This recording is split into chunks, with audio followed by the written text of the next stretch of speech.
This girl was just a child when she got her first baby. At 13 years old, she didn't know a thing about contraception at that time.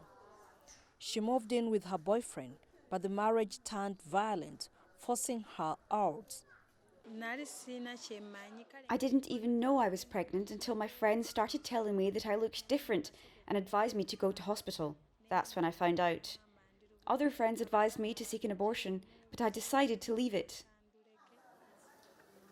But 2 years later, she went back to the father of her baby and got pregnant again.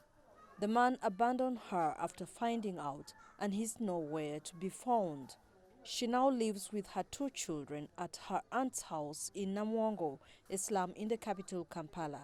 With no job and her auntie a food vendor in the city, life is tough.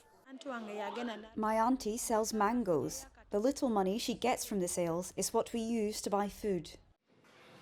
The United Nations Population Fund says nearly a third of women in developing countries are becoming mothers during their teens.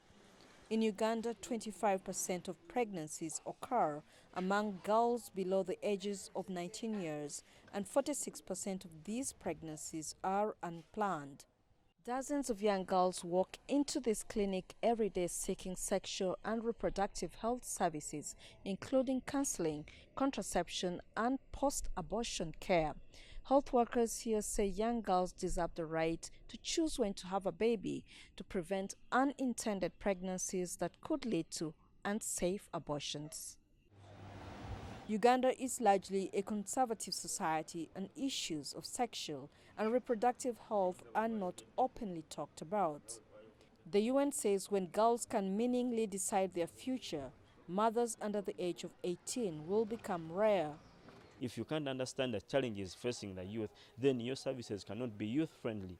We even provide a platform where these youth come and engage in indoor games. So when they engage in indoor games, we have messages on the walls, we have messages all over that speak about family planning, that speak about sexuality education. The UN World Population Report also notes that income inequalities are increasing cases of child marriages, which are keeping girls out of school. The findings show that adolescent motherhood is on the decline globally, but the pace is slow. These child mothers have now learned that motherhood is a choice, but millions out there are still ignorant about preventing unintended pregnancies. Isabel Nakiria, CGTN Kampala, Uganda.